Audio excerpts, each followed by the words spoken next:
ورځ په خیر. تاسې د خبریال له یوټیوب کانال د نن ورځې مهم خبر وینئ. کونړ کې د پاکستان 200 توغندیزو بریدونو ته ځواب ویل شوی. ختیځ کې د 201 سیلاب کل اردو چارواکي وایي تېره ورځ پاکستانیو پوځیانو لږ تر لږه 200 توغندي د کونړ پر سرحدي سیمو ویشتلي دي. د یادې قل اردو مسؤلین وایي دوی د پاکستان هر ډول برید ته د ځواب لپاره له وړاندې چمتو دي. دغه راز د سرکڼو په سیمه کې د دواړو لورو ترمنځ نښته هم شوې ده. ځایي خلکو تېره ورځ ویلي چې په نوپاس سیمه کې پر ډیورنډ کرښه د دواړو خواو ترمنځ د سپکو وسلو ډزې شوي. چارواکي وایي پاکستانیو ځواکونو پرته له کومې علته د افغانستان پر امنیتي پوستو ډزې پیل کړي.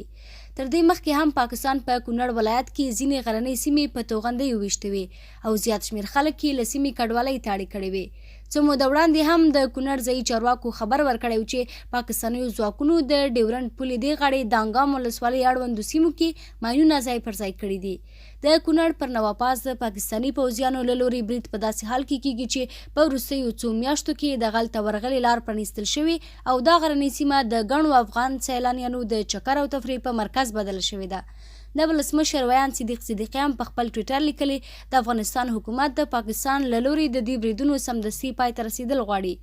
افغان حکومت د پاکستان له لوري د دا ډول بریدونو له کبله د ملګرو ملتونو سازمان ته هم شکایت کړی. مننه چې راسره واست. د ورځې پاتې مهم او وروستي خبرونه پر خبریال ویبپاڼه موندلی شئ.